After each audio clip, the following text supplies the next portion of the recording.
शमी का पौधा ऐसा होता है जो योनियों में, वृक्ष की योनि में अंतिम योनि पर लाकर रुक जाता है। कौन सा? शमी का। इसलिए पंचदशमी पंच शनि पूजन की महत्वता होती है। क्यों कहा जाता है कि अगर कोई आपको ज्यादा परेशान कर रहा है, बहुत टेंशन दे रहा है, बहुत ज्यादा अगर वो इतना हताश हो गए कि आपने सोच लिया तो मर जाऊं तो अच्छा है, इसका नाम लिख जाऊं, ये सब चीज करने से अच्छा है पांच दशमी। दशमी जानते हो? पांच दशमी, कोई सी भी पांच दशमी आप चुन लीजिए, परंतु वो दशमी अमावस्या के पहले वाली नहीं होना चाहिए, वो पूर्णिमा के पहले वाली दशमी। पांच कोई सी भी दशमी पर शमी के वृक्ष के नीचे जाइए, घी का दीपक लगाइए, शुद्ध जल तांबे के पात्र में लेकर जाकर अर्पित करिए। पहले दीप जलाना, उसके बाद शमी के पौधे में जल डालना और पौधे उस वृक्ष के नीचे बैठकर जल चढ़ाकर वहीं पर एक चावल का दाना समर्पित कर कर बाबा से प्रार्थना करना कि बाबा मुझे बहुत कष्ट है, ये मेरा एक तकलीफ मुझे दे रहा है, बस आप मेरी तकलीफ को दूर करना। शिव की ऐसी कृपा होगी। पांच शमी पूजन, दशमी के भाव से दशमी आपके यहां पर भी पूजन, दशमी पे हमारे यहां शमी के पत्र की बड़ी पूजन का महत्व है। पांच दशमी पांच शमी पूजन कर ली जाती है तो जो भी आपका द्रोही होता है वो आपसे दूर हो जाता है या आपसे स्नेह कर कर आपके करीब आ जाता है। ये शमी पूजन वृक्ष योनि के अंतिम योनि का पूजन। सारे वृक्षों पर पत्थर पड़ जाते हैं, पर शमी के पौधे पर पत्थर किस लिए हम मारेंगे? कौन मारेगा? उसमें तो कांटे लगे रहते हैं, कौन मारेगा उसको? क्या कांटा झड़ाएगा पत्थर मारकर? नहीं।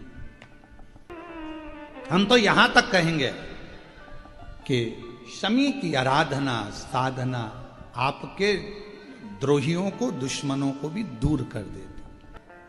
और मेरी जीजियों, मेरे जीजाओं, मेरी बेटियों, बेटाओं, मेरी माताओं, मेरे बुजुर्ग माता पिता स्मरण करें, जब जब यदि आपका हृदय दुखे, मन दुखे, तो एक शमी की पत्ती को शंकर के शिवलिंग पर जरूर चढ़ाएं, सारे दुख अपने आप समाप्त होना प्रारंभ। शमी का तो कोई कहे क्या वृक्षों में, पौधों में, पत्तियों में भी क्या, ये वृक्षों के अंदर भी क्या जीव होता है? क्या इसमें भी प्राण होते हैं? होते हैं, इसमें भी प्राण। ये भी ऑक्सीजन लेना छोड़ना सब कार्य इनका चालू है, ये भी जीवित है। जल नहीं मिलेगा मर जाएंगे, जल गया समाप्त। कर्म का भोग मनुष्य को भोगना है। भगवान को मानो चाहे ना मानो, भजन करो चाहे ना करो, सत्संग करो चाहे ना करो, लोटा भर के जल चढ़ाओ चाहे ना चढ़ाओ, मंत्र जाप करो चाहे ना करो, पुराण सुनो चाहे ना सुनो, पर आपको अपने कर्म का भोग तो भोगना है। और कबीरदास जी ने बड़ी सुंदर भाषा में कहा है कि गुरु की करनी गुरु भरेगा और चेला की करनी चेला, और उड़ जाएगा हंस।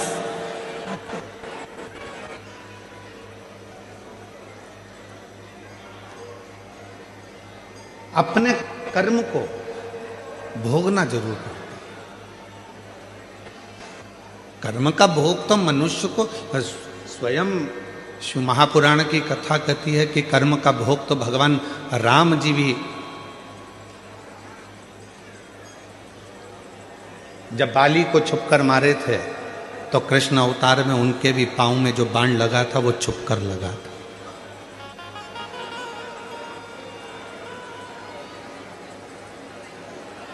आप अच्छा कर्म करेंगे, अच्छा प्राप्त होगा।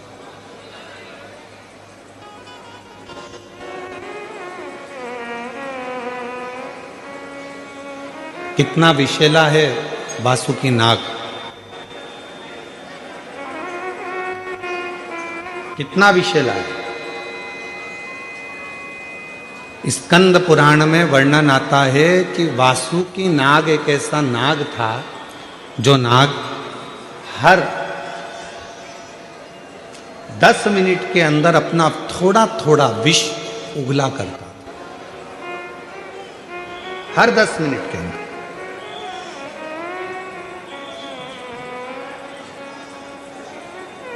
छोटू भाई, शंकर भगवान ने, शिवजी ने अपने गले में वासुकी नाग को रखा, पर वासुकी नाग का एक क्रम था कि सारे नागों में वासुकी नाग ऐसा था कि हर 10 मिनट में वो विष को त्यागता था, विष छोड़ता रहता।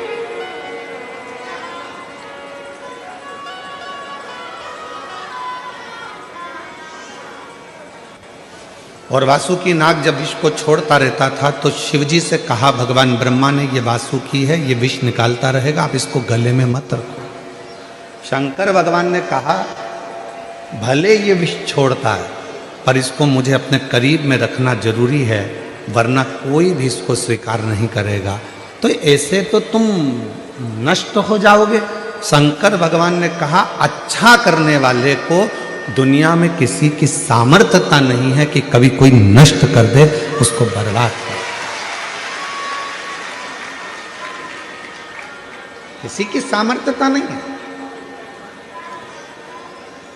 आप अच्छा कर्म करते चलो, आप अच्छा कार्य करते चलो, आप भूखे को भोजन, प्यासे को पानी, किसी गरीब बच्चे को शिक्षा की जरूरत है उसको शिक्षा दिलाइए, किसी को चिकित्सा की जरूरत है उसको चिकित्सा दिलाइए, किसी के बच्चों का विवाह है, नहीं है उसकी इतनी सामर्थ्यता, तो मंगल विवाह करने का प्रयास करें, कुछ अच्छा करते चलो।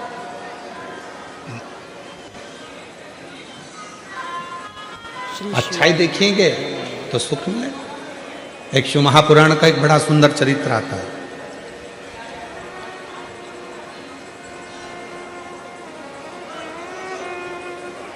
एक संत,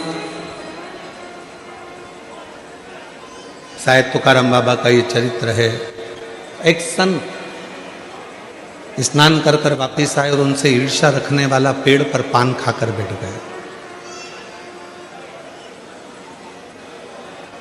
संत निकल कर आते, संत जैसी निकल कर आते और वो पान खाने वाला व्यक्ति ऊपर से बैठकर उनके ऊपर पान थूक देते। संत वापिस जाते, स्नान करते, फिर आते, फिर उनके ऊपर कोई पान थूक देते।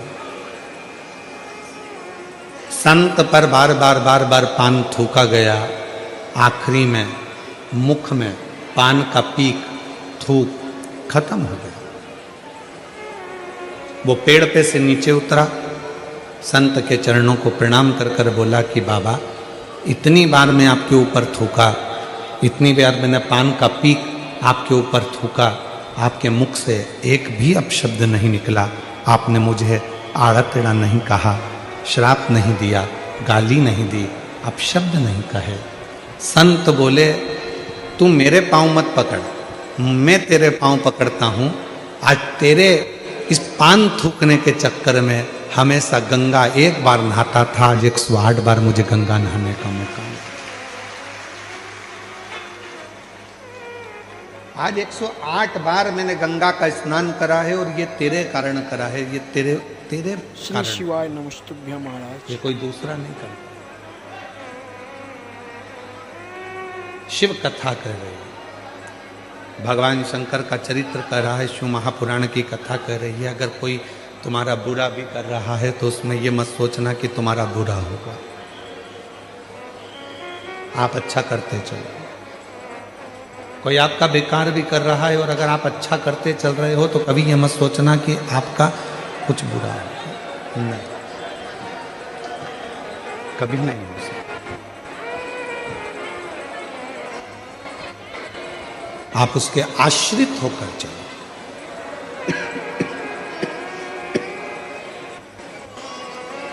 आप जितने जितने परमात्मा के आश्रित होकर चलेंगे, भगवान के आश्रित होकर चलेंगे, उतना उतना जीवन में सुख पाते चलेंगे। हमारा आश्रय ही,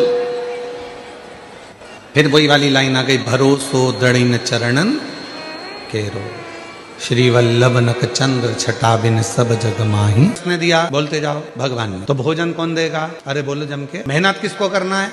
अपन को। परिश्रम अपने को करना है, मेहनत अपने को करना है, पर फल देगा।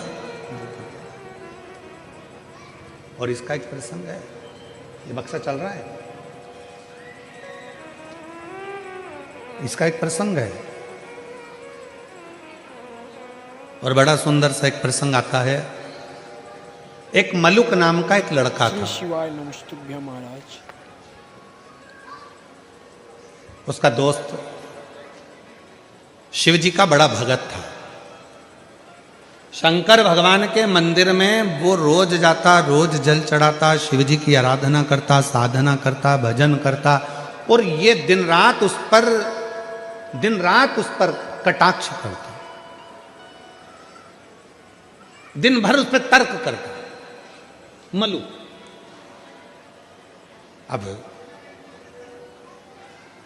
एक दिन मलुक ने अपने दोस्तों को रोक लिया, कहां जा रहा है? कि मंदिर जा रहा हूं।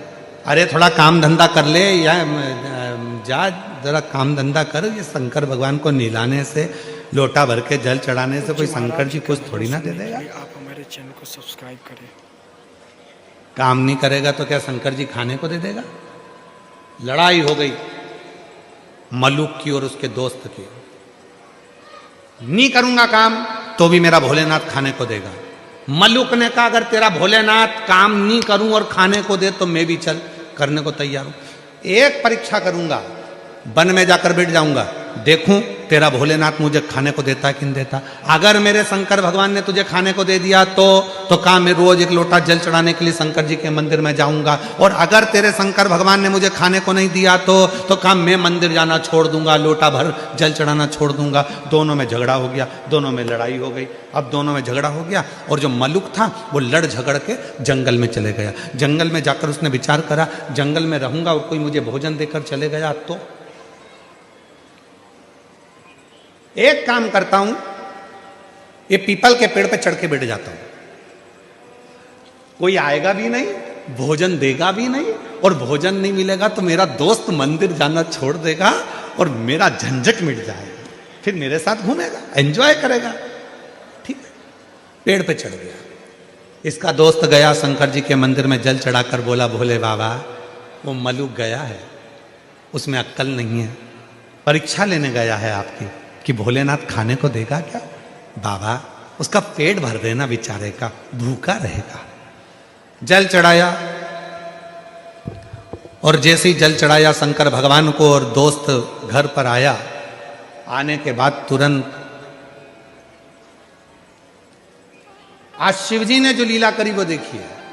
शंकर भगवान ने ऐसी लीला कर दी कि एक गाय चराने वाला कपड़े में 4 रोटी बांधकर उसमें थोड़ा सा अचार और कांदा रखकर लाया और विचार करने लगा, मुझे गाय यहीं पर चराना है, मेरी रोटी कहीं दूसरा ना खा जाए, इसलिए इसको पीपल के पेड़ पे टांग देता।